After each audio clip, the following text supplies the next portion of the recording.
todos y todas. Mi nombre es Miguel Rodríguez Mastegui, de profesor ingeniero agrónomo. Voy a dar comienzo a esta tesis que, bueno, se realizó producto de la maestría de aplicación de información espacial. Esta presentación va a constar de una introducción, objetivo, marco teórico, metodología, resultados, conclusiones y lineamientos futuros, difusión en los medios de comunicación y después las preguntas del tribunal y finalmente los agradecimientos. Bien. Para hacer un recondo histórico de cómo comienza este trabajo de tesis, estamos hablando del 2021, época de pandemia. Uno de los objetivos era llevar las técnicas y el desarrollo de técnicas satelitales al sector árido de la Argentina. Entonces, una de las premisas iniciales, por ejemplo, básicamente en este trabajo que fue en Catamarca, fue llegar a los territorios de manera con productos que no sean elaborados en gabinete, uno estando en Córdoba, en Catamarca, por lo tanto las problemáticas uno no las conoce, sino más bien ir al territorio, relevar las problemáticas de personas, con actores locales, con instituciones, para luego, en base a eso, desarrollar productos que puedan ser transferibles y adoptados por la comunidad. Entonces, utilizar productos que uno ya tenía, desarrollarlos de una determinada manera para que la población los pueda incorporar, y otros, empezar a desarrollarlos junto a la comunidad. Por lo tanto, el ingreso al territorio es una parte fundamental de este trabajo, y creo que es fundamental. Y para luego pasar a lo que es la información satelital aplicada. Una vez reconocida y establecida las problemáticas con los actores locales, ¿sí? Se pasa a desarrollar información para tratar de solucionar o aportar herramientas a la solución de los problemas que pueden llegar a tener. No digo que solucionen, sino que aporten herramientas a las posibles soluciones. Octubre de 2021 se realizó un relevamiento campo con actores locales. Ahí estamos presentando una institución en Las Vegas y acá una reunión en español con productores y productoras.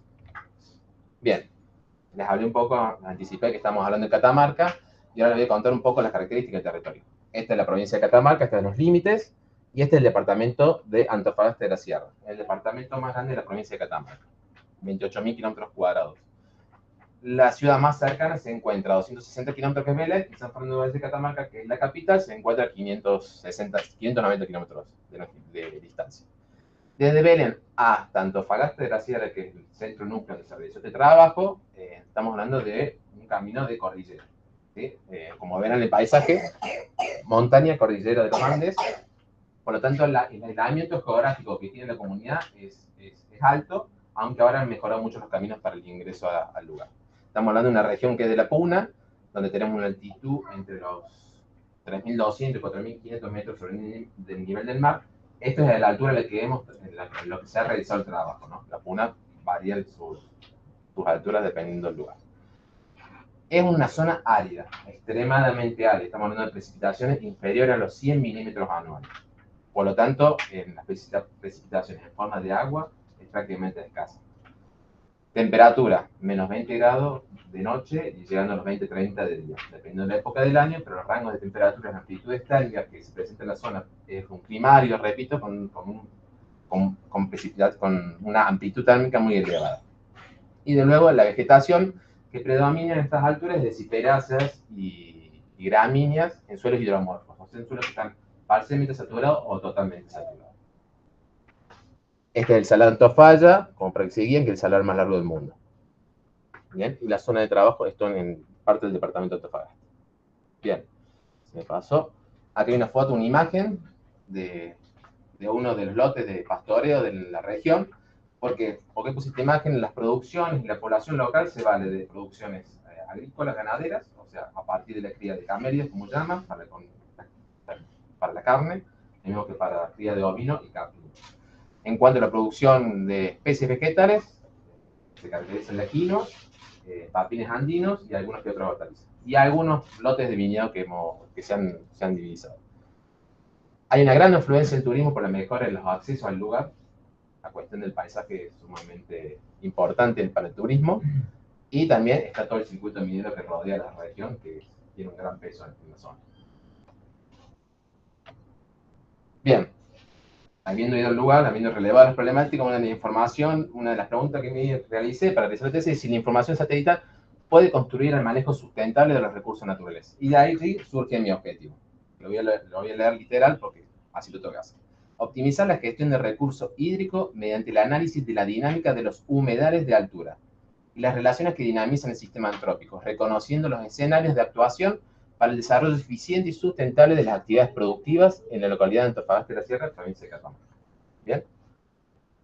Como verán, yo nombré la palabra humedales. ¿Sí? Los objetivos surgen de haber relevado en una primera instancia mediante reuniones virtuales y presenciales con actores locales de la región. Entonces, un poco para el marco teórico que acabo de nombrar, humedales. ¿Qué son los humedales?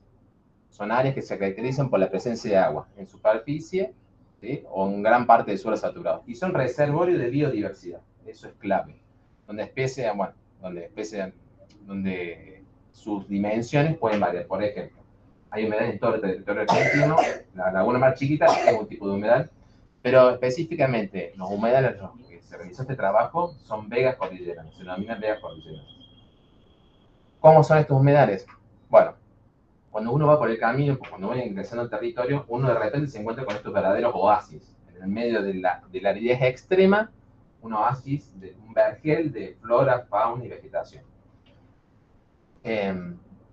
Por lo tanto, la presión ambiental, acá puse esta foto justamente para demostrar la parte árida, ¿sí? En la foto de arriba, acá, esto es en octubre, esto es en agosto 2022, acá tenemos vicuñas y patos sobre el humedal, como pueden divisar, y después la parte árida, extrema, o sea, acá abajo, una foto de noviembre de 2022, vegetación verde, y de repente una línea de corte, y la aridez es extrema. Por tanto, son ecosistemas que están insertos en una matriz totalmente desértica. La presión ambiental sobre estos ecosistemas es muy fuerte. Sin estos ecosistemas, yo siempre remarco que sería imposible la vida en esos territorios. La vida tanto para las personas como para la fauna y flora. Acá hay una porción del suelo del humedal. Como ustedes pueden observar, gran material vegetal. Y se los puede, bueno, Ontivero, un estudioso del tema, los clasifica. Humedales de ribera, que pueden ser de ribera, de ladera y de depresiones sin descarga. En este caso vamos a hablar de los humedales de ribera, que son aquellos que se sitúan a los márgenes del río. Servicios ecosistémicos. Otro concepto clave a tener en cuenta. ¿Qué son los servicios ecosistémicos? Son los aportes directos e indirectos de los ecosistemas al bienestar humano. O sea, cómo se entrelaza la parte social con el ecosistema y cuáles son los beneficios que el ecosistema le brinda a la sociedad en este caso. Por lo tanto, es muy, muy interesante poder diferenciarlos y poder identificarlos para no degradarlos, porque en realidad es nuestra comunión con el ecosistema. Los podemos clasificar, hay varias clasificaciones, entre ellos culturales, de aprovisionamiento, de regulación, de sostenimiento, y entre ellos uno puede desglosar. Por ejemplo, estos humedales, estas poblaciones, son unas poblaciones que habitan hace aproximadamente 3.000 años, se encontraron estas poblaciones en estos lugares, por lo tanto los humedales, en esos sectores, y debido a la marginalidad geográfica que tienen respecto a otras ciudades, estos humedales que le proveen todos estos servicios a la comunidad tienen un gran valor de tanto espirituales como religiosos, tienen un gran valor de recreación, de turismo, valores estéticos, algunos valores de aprovisionamiento de alimentos, generan forraje y producen después el consumo para animales y luego carne, agua potable. Los humedales proporcionan agua potable en la región, reguladores de la calidad del aire, son fijadores de nitrógeno, a su vez también son filtradores de minerales, formadores de suelo, fotosíntesis, o sea que cumplen muchísimos servicios ecosistémicos. Y ahora la parte un poco más que me compete, aunando el resto también de los conceptos quedados, es la teledetección. La teledetección, sobre todo en estos espacios, en estas latitudes, en este tipo de geografía, se torna fundamental.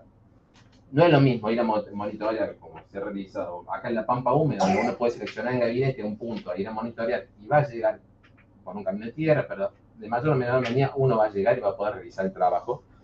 En estas zonas no, o sea, el acceso es muy limitado, por lo tanto, la observación satelital nos da una mano, nos da un proxy a priori de cómo puede llegar hasta la situación de lo que uno esté observando, en este caso, los humedales. Para este trabajo se utilizan dos tipos de sensores, pasivos y activos. ¿Sí? Los sensores de tipo pasivo son aquellos que no emiten energía, sino que dependen de la efectividad de la luz solar para captar información. Este tipo de sensores se mueven en el rango de la luz visible y del infrarrojo. Para el caso de los ópticos que utilicé, bueno, el Landsat 5, Landsat 8 y Sentinel-2.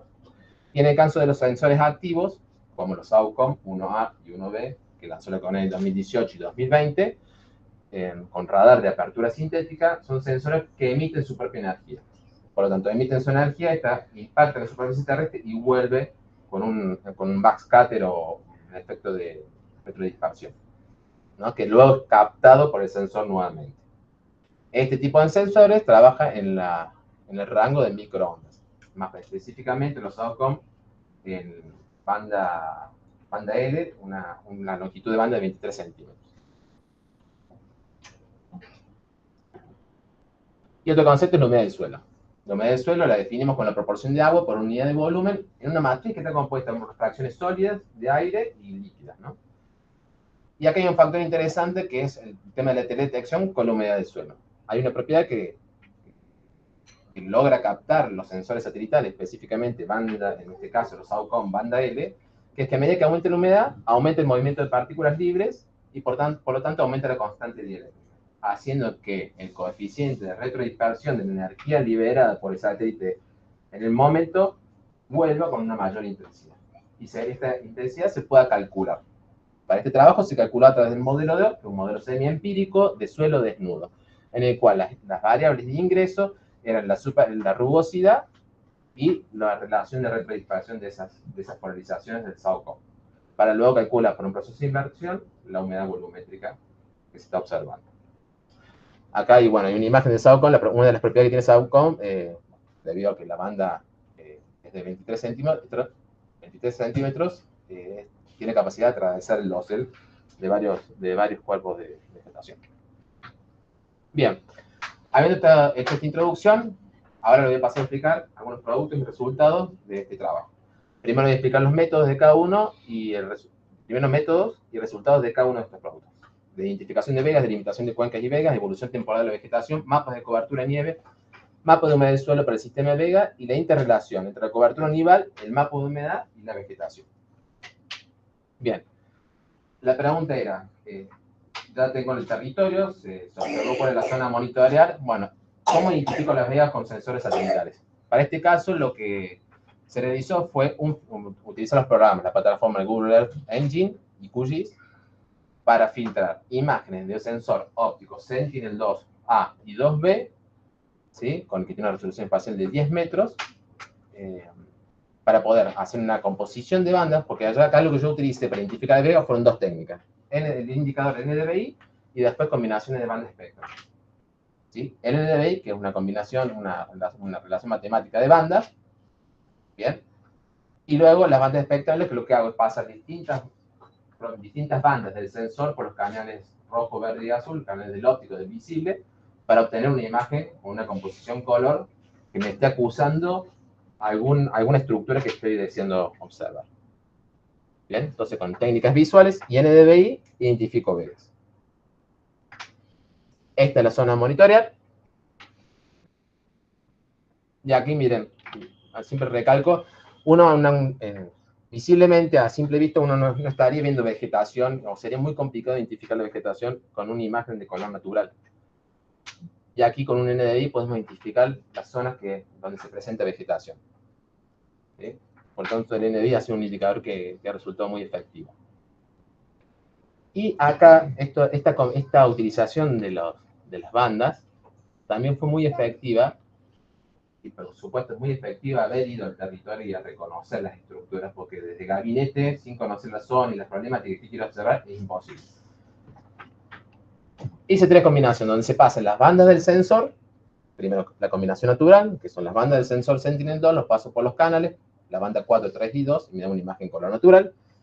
Una combinación agrícola que se le denominó, donde paso las bandas 11, 8A y la banda 2, por los canales RGB, y el infrarrojo 8, 4 y 3. ¿Bien? Y miren cómo se marca la vega, ¿sí? Y acá yo le pido que después, ya lo van a ver, acá hay un corte, y se ve verde para luego pasar a rojo. Acá en infrarrojo también, me marca todo con coloración lo que es el contenido vegetal. Miren aquí. Cómo acuso estas combinaciones, una vega degradada Esta foto es tomada en octubre de 2021, y una vega en estado saludable. ¿Sí? Después vamos a ir con este caso para que lo tengan en mente. Bien, entonces, se identificó las vegas en el territorio. Ahora era uno de los cuestionamientos que hicimos, que se hizo, fue el de, bueno, ¿cuál es la cuenca que me irriga a esas vegas de interés? ¿Sí? Seleccionamos 6 vegas de interés. ¿Cuáles son las cuencas que me irrigan esas vegas de interés? Cuencas hidrográficas, que están delimitadas por los divisores de agua, ¿no? Entonces, para ello, utilicé modelos digital de elevación del Instituto Geográfico Nacional.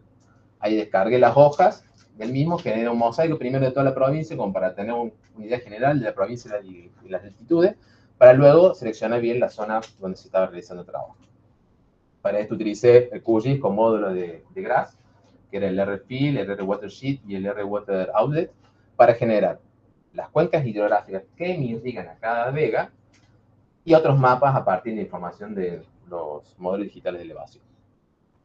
Aquí se observa bueno, el mosaico de toda la provincia y el área de estudio. Esta foto, como verán a la izquierda, es Antofagasta de Sierra, la villa. Acá, esto es un mirador, observando hasta el final de la vega. Acá culmina la vega de Antofagasta, que es en la que más voy a hacer hincapié porque es donde está la mayoría de las producciones y donde está más cerca de la población. Pero esto se replicó en 6 vegas más. ¿Bien? Bien. A partir del modelo digital de elevación y el procesamiento en QGIS, se delimitaron estas 6 cuencas de aporte. Uno, la cuenca de Vega Antofagasta, esta imagen que acabas de ver, está sacada desde aquí y culmina aquí. Es toda la cuenca de aporte de la Vega Antofagasta. La denominación de las cuencas es arbitraria por parte mía, ya que por ahí algunas vegas cambian de nombre según vino uno a hablar y demás, entonces me servían a mí para ubicarme de qué vega estábamos hablando. Cuenca de aporte de la Vega Antofagasta, cuenca de aporte de la Vega Antofagasta Sur, esta de acá, cuenca de aporte de la Vega El Peñón, esta de aquí, cuenca de aporte del Salar del Hombre Muerto, la 4, cuenca de aporte de la Vega Antofalla, esta de acá, esta es una comunidad aborigen que hubo que pedir permiso para ingresar, y cuenca de aporte de la Vega Antofalla Este. Bien, y estos son algunos de los mapas que uno puede calcular a partir de los modelos digitales. Acá hay en el margen superior izquierdo, un modelo digital de elevación con coloración, y le asigné el cauce principal y cauces transitorios al costado. Curvas de nivel, como pueden observar, las divisiones de agua rondan los 5.250 metros en el nivel del mar, hasta los 3.200, 3.100 en las partes más bajas de la vega. Orientación de laderas, también se calcula la orientación de las laderas, norte, sur, este, oeste, y después las pendientes, un mapa de pendientes, que nos da el porcentaje en grados de pendiente. Bien, entonces se identificaron las vegas, se delimitó las cuencas que aportan esas vegas. Ahora una de las preguntas que me surgió era, bueno, ¿qué valor utilizo yo como NDI para decir esto es vega y esto no es vega? ¿Cuál es el límite que utilizo? Entonces, para ello, acá también hay una cuestión de sensores que maneje, ¿no?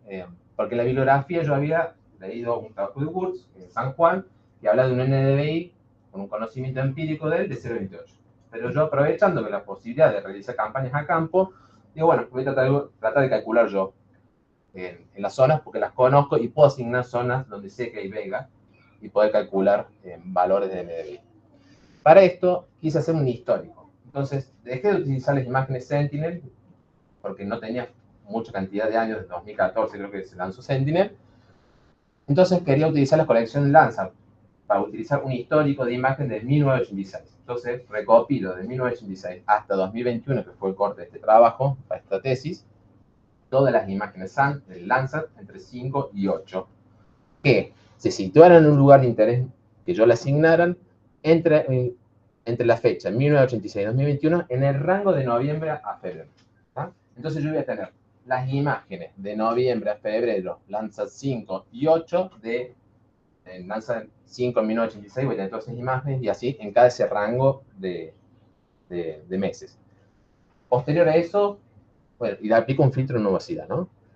Tuve un NDVI, ¿sí?, de ese rango temporal para cada año y genero un compuesto de medianas.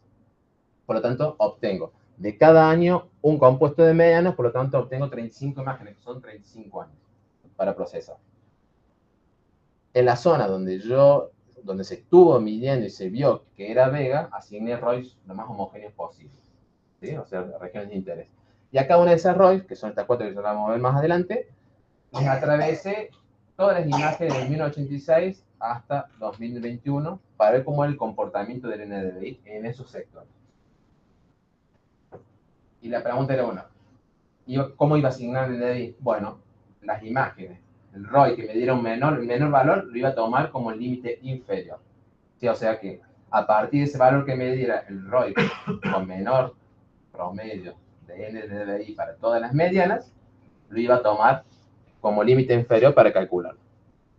Para luego llevar ese valor, que fue 0,28, ya lo vamos a ver, a la vega de Sentinel calculada inicialmente, porque la vega de Sentinel que yo calculo inicialmente tengo una mejor resolución. Entonces, a la vega que yo calcule, que es la vega más próxima, 2021, le aplico este valor de 0,28 para después poder delimitar la vega. Bien, estas son las zonas, ¿sí?, donde se apilaron todos estos años con un promedio de las medianas de NDVI, y la zona 1, que es una zona de transición, donde está el árido, vega y árido, pero el cálculo se hizo sobre la vega, me dio un valor de 0,28, coincidentemente con el trabajo de Wurtz en San Juan. Así que bueno, bastante conforme con el resultado, porque quiere decir que andamos bien con los números, pero bueno, se pudo calcular, ¿no? Entonces, de ahí más para mi trabajo, el límite inferior iba a ser 0,28. Todo NDVI que fuera igual o superior a 0,28, cada píxel iba a ser considerado vega. Lo que no fuera 0,28 o inferior, no iba a ser considerado como vega.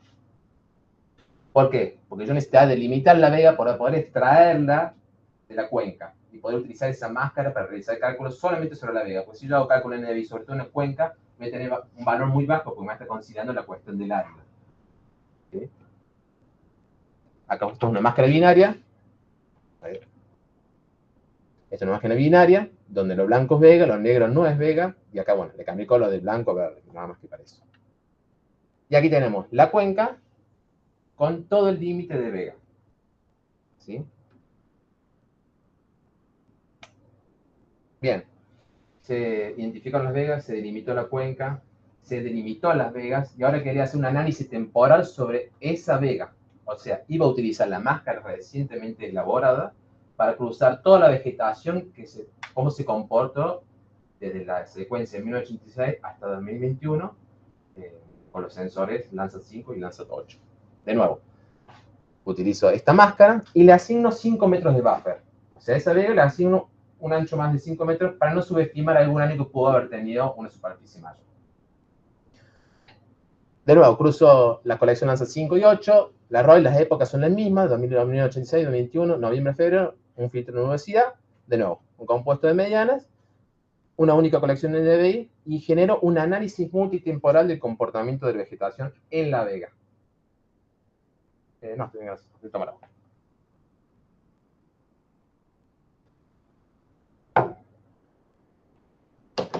Entonces tengo la vega y así se me comporta, así logro un gráfico de cómo se comportó el NDVI desde 1986 hasta 2021.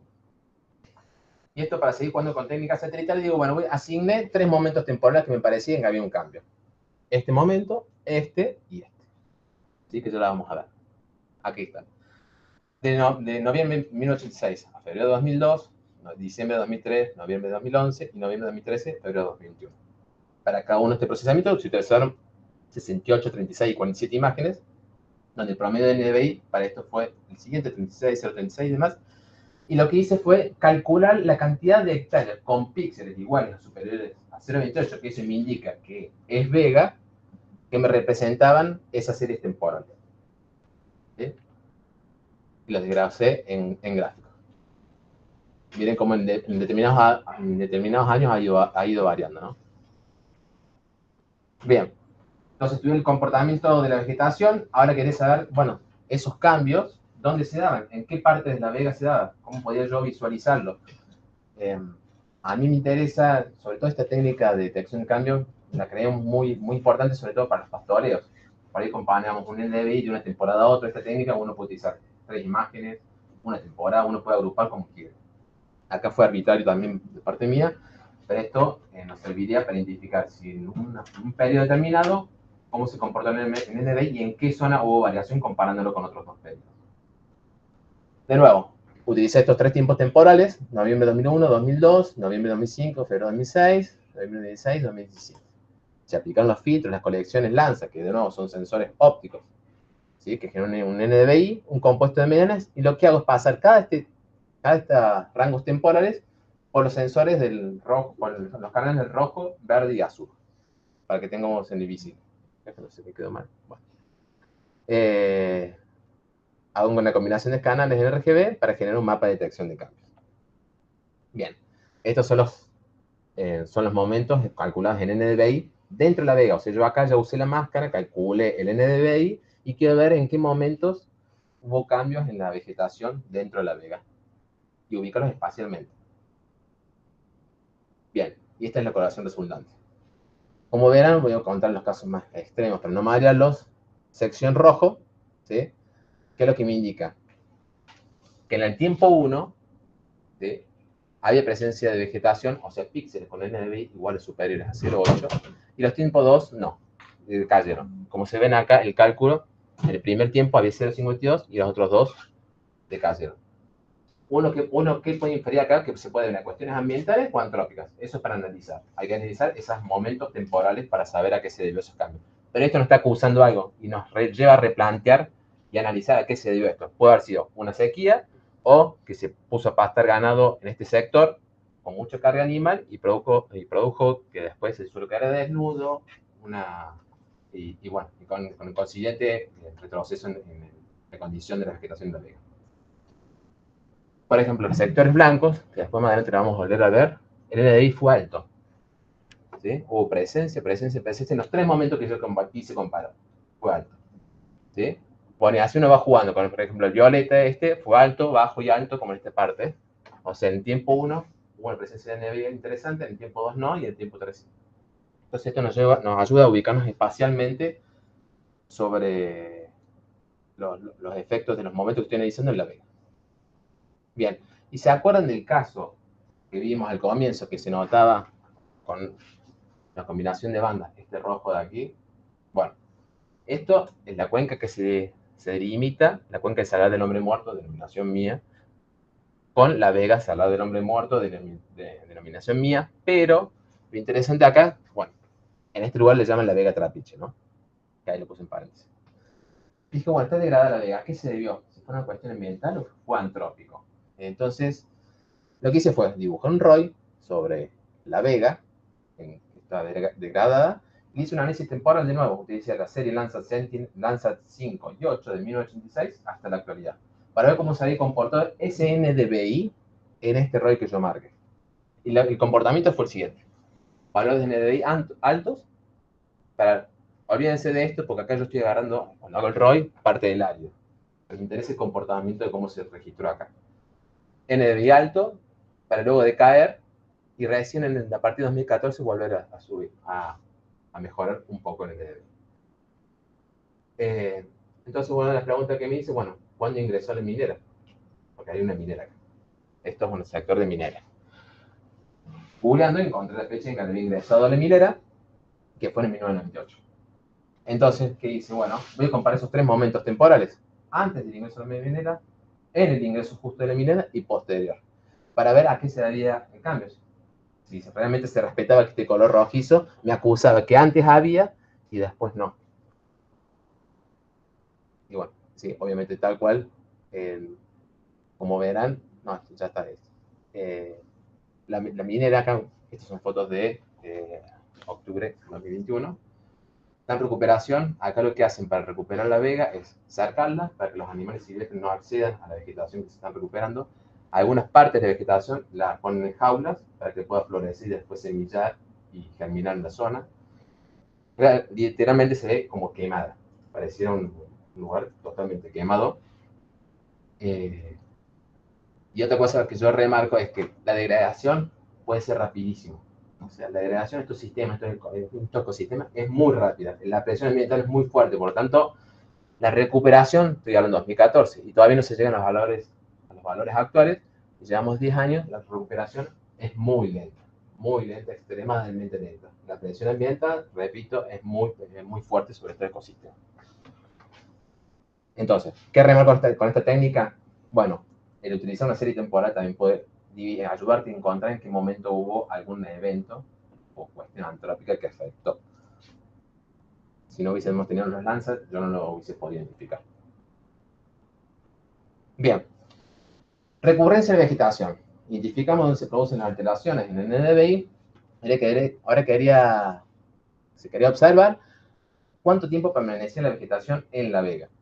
De nuevo, los mismos filtros generan un NDVI compuesto de medianas de NDVI igual o superior a 0,28 y traslado cada mediana de cada año, o sea, 35 medianas, al programa ENVI, donde lo que hace ENVI es linkearme píxel a píxel los 35 años, para indicarme luego cuánto es el tiempo de permanencia de la vegetación en el lugar, porque yo estoy asignando píxeles mayores de 0,28, ¿sí?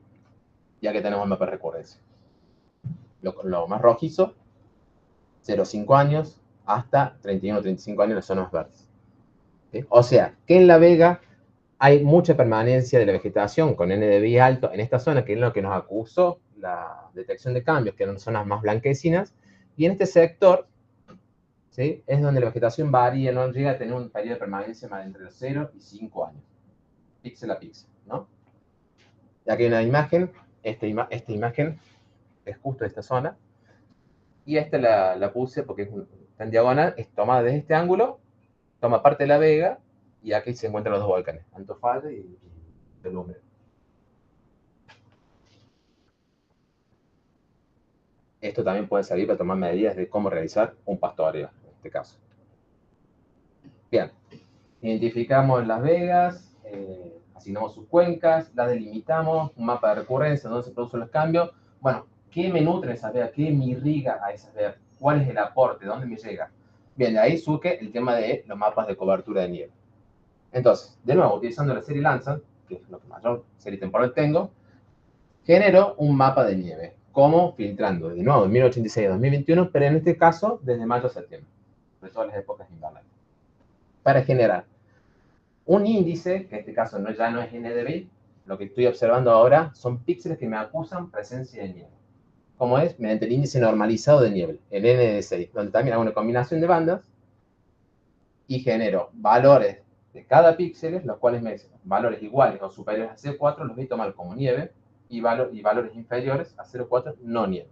De ahí genero una máscara binaria, ¿sí?, de nieve y no nieve. Lo blanco es nieve, ¿sí?, y lo negro es no nieve. Pudiendo calcular píxel a píxel, pues yo luego calculo los píxeles, sabiendo la resolución espacial, por la cantidad de píxeles, uno calcula y puedo tener la cobertura del manto nível. Bien. Acá tenemos cuáles fueron en kilómetros cuadrados la cobertura de nieve para cada una de las nevadas que se presentaron en ese periodo, desde 1986, 87 en realidad, hasta 2021.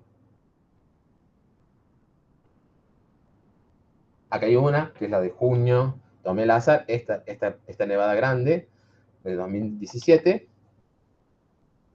una nevada que cayó sobre la cuenca de Antofagasta de la Sierra, el 19 de junio de 2017.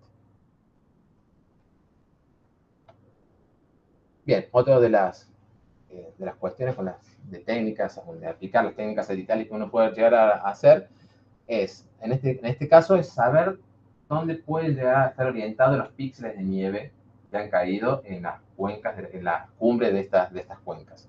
Acá lo que hice fue revisar como esta máscara de aquí, anterior, pero en 3 fechas distintas, ¿no? Cada una de estas es una máscara distinta. Y con el QGIS le asigné 500 puntos al azar, los cuales me linkeaban.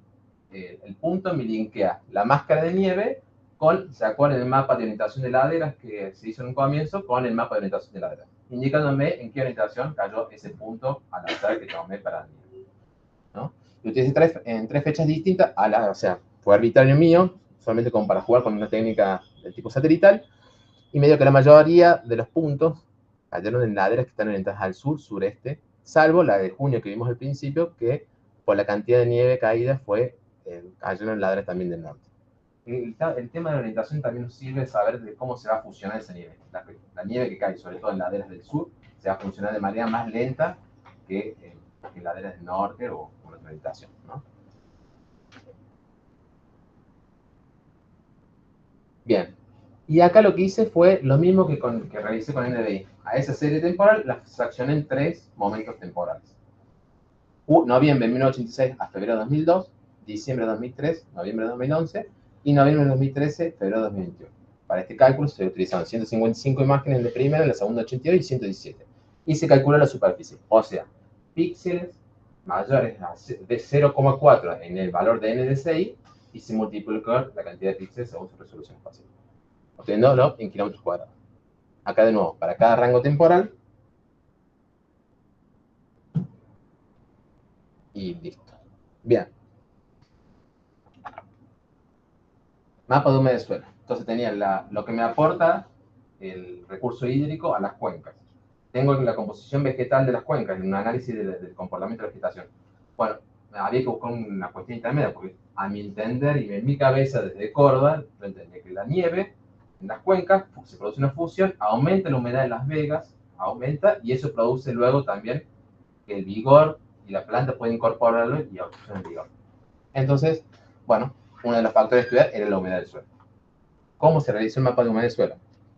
Hubo 3 fechas de campaña de adquisición de imágenes hasta el corte de este trabajo. 8 de agosto de 2022, 28 de noviembre de 2022 y 7 de mayo de 2023. ¿Cómo se producen, cómo se adquieren estas imágenes? Bueno, uno en la plataforma de SAOCOM, entrando en el catálogo, ¿sí? Introduce las características de los parámetros de la adquisición. Bueno, ascendente SAOCOM 1A, StreetMap, ¿sí? Que es uno de los modos con mejor resolución de SAOCOM. El submodo S7, que esto tiene que ver con el ángulo de incidencia, el cercano y el rango lejano, o sea que incide sobre la superficie terrestre con un ángulo 29,6 en rango cercano y el lejano 31,2. Y las 4 polarizaciones. Queremos utilizar todo el potencial en SAOCOM, que es quad pol. Un poco acá están las copias de la plataforma, cómo se realiza la adquisición. Y la plataforma, una vez que uno le pide estas imágenes, lo que hace es arrojarnos todas las fechas en las que va a pasar con esos parámetros, para uno después elegir en cuál hacer la campaña de campo. O sea, primero pedimos las imágenes, las seleccionamos y de ahí armamos la campaña de campo que tiene que ser el mismo día en que SAOCOM pasa para arriba. SAOCOM, como los lanzas, son de órbita polar, tienen una revisita. ¿Sí? Acá, bueno, hay una pisada. Bien, entonces, se pidieron las imágenes, se programa campaña de campo y se asigna una zona de muestreo. Como ya se ha hecho un reglamento previo de las problemáticas de todo el territorio, ya sabemos cuáles son las zonas de muestreo. Río de las Pitas, que es esta zona de transición, donde vimos que el NDI nos daba 0,28. La zona árida, que está a un costado que ya la vamos a ver, y acá está. Río de las Pitas, el sector árido y La Vega, que ya está delimitada. Este es el límite que le asignamos en un comienzo. Acá hay unas fotos. Acá de las pistas de transición tenemos el árido, bien de Vega, árido, esto es árido tal cual, esta foto es tomada aquí, y acá está el volcán, que es este, y la zona de la Vega. ¿Qué hacemos en la campaña? Bueno, tomamos datos con un sensor, el líder probe, ¿sí? Que lo que hace es tomar datos de humedad de suelo.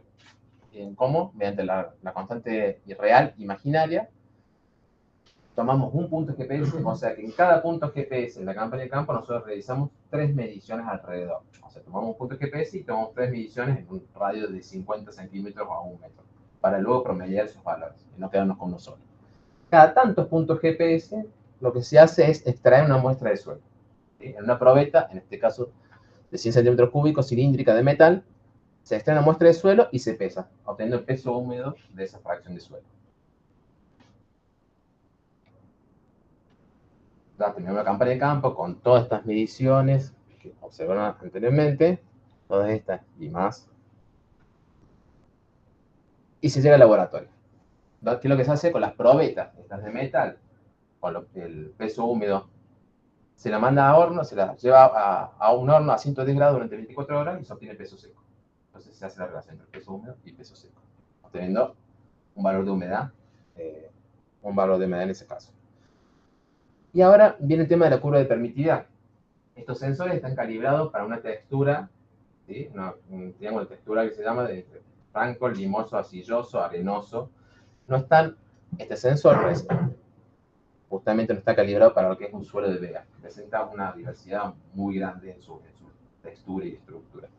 Entonces lo que se hace es, se retira una muestra de suelo en un balde de 20 litros, aproximadamente, se lo lleva al laboratorio, se lo tamiza, se divide en 2 macetas del suelo de La Vega, ¿sí? Y de nuevo, se realiza la misma operatoria que como si uno estuviera a campo, ¿sí? Se lo inunda esta bandeja, se la deja saturar unas 48 horas, que el suelo se sature en humedad, luego se saca el excedente de agua y se comienza a medir. ¿Por qué? Porque nosotros cuando vamos a campo no estamos viendo justo en toda la curva el comportamiento de permitividad de ese suelo. No medimos justo cuando está saturado y cuando llega un momento que está prácticamente seco. Entonces lo que hacemos acá es dibujar esa curva en laboratorio.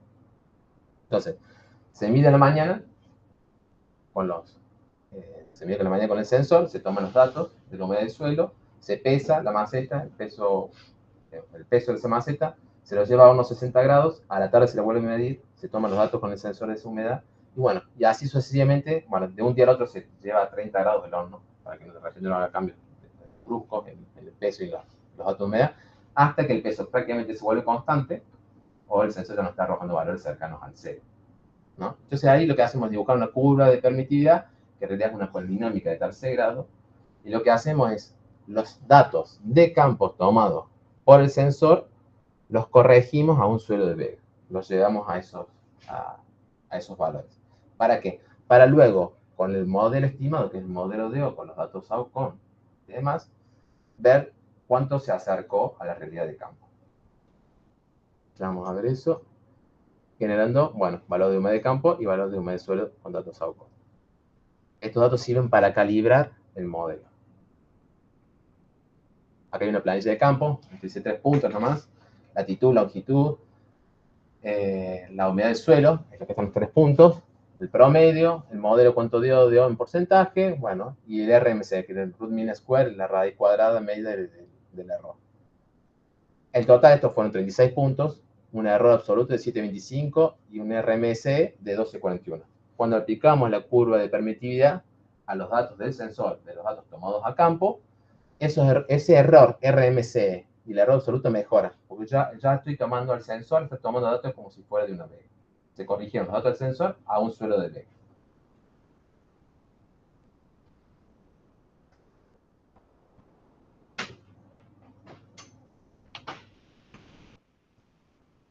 Y acá está, un mapa de humedad del suelo para una adquisición realizada el 7 de mayo de 2023, de nuevo con la geometría, con los parámetros que se solicitaron.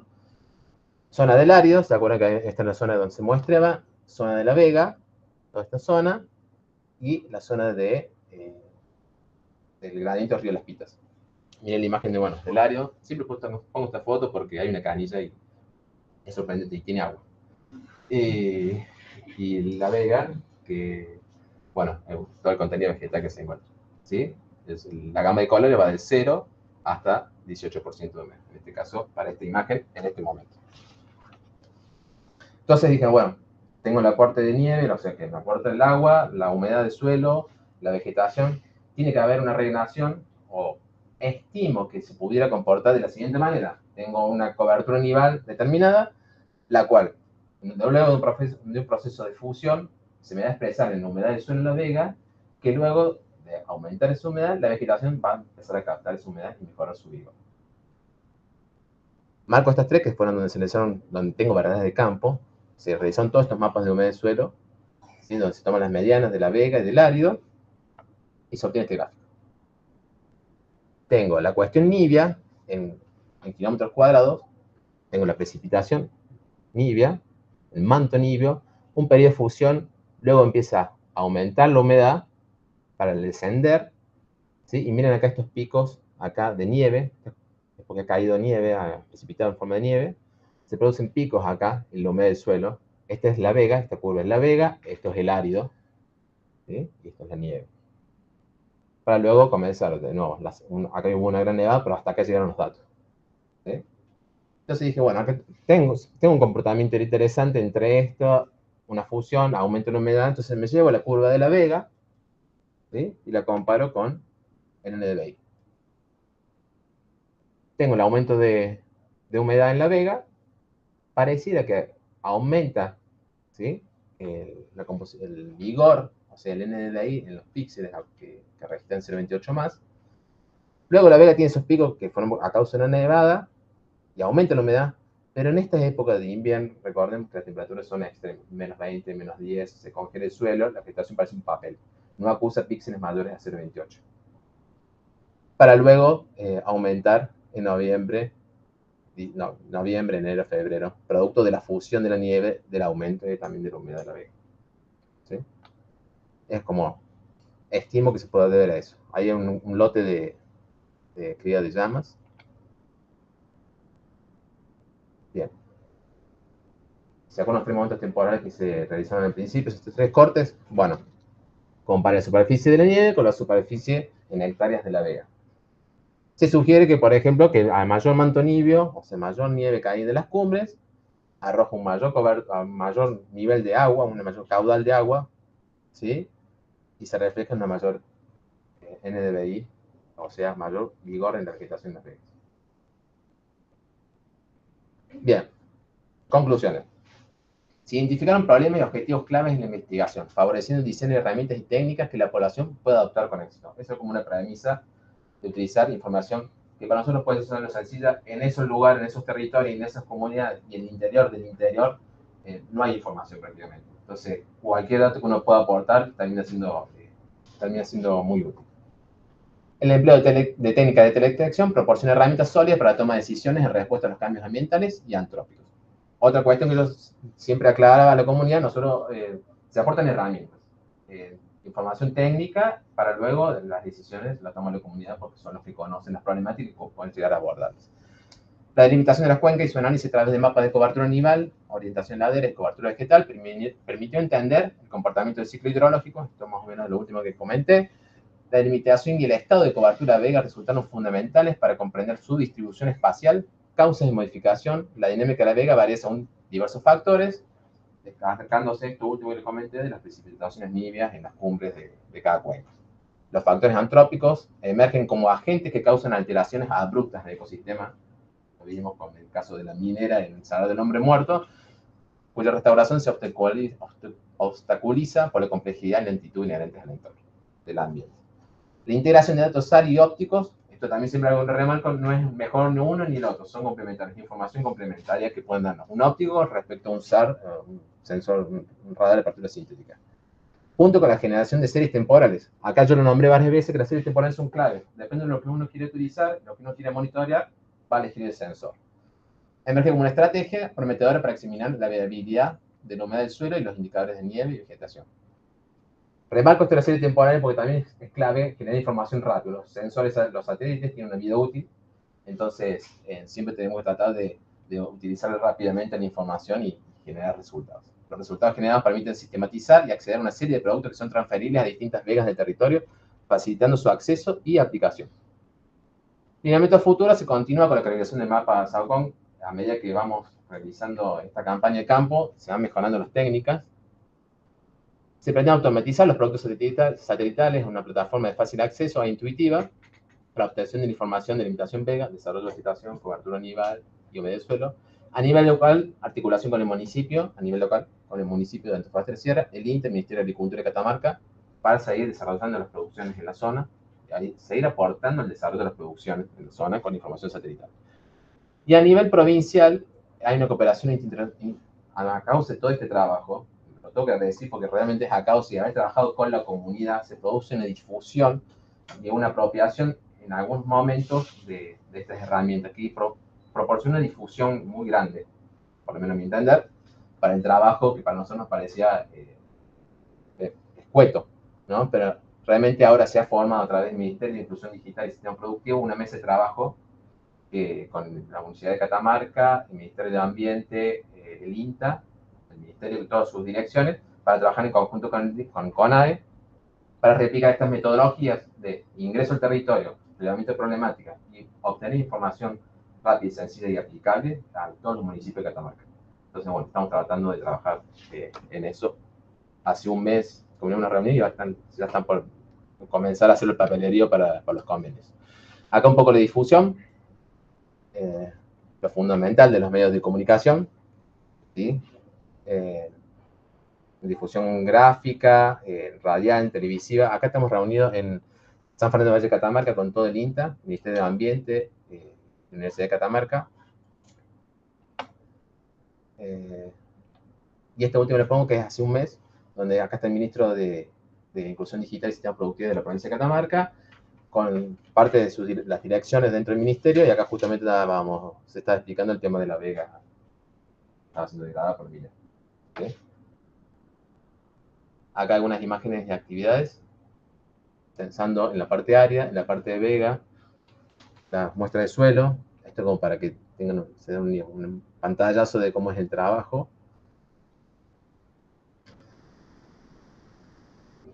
El director de Agricultura Familiar en Antofagasta de la Sierra, participando de las actividades.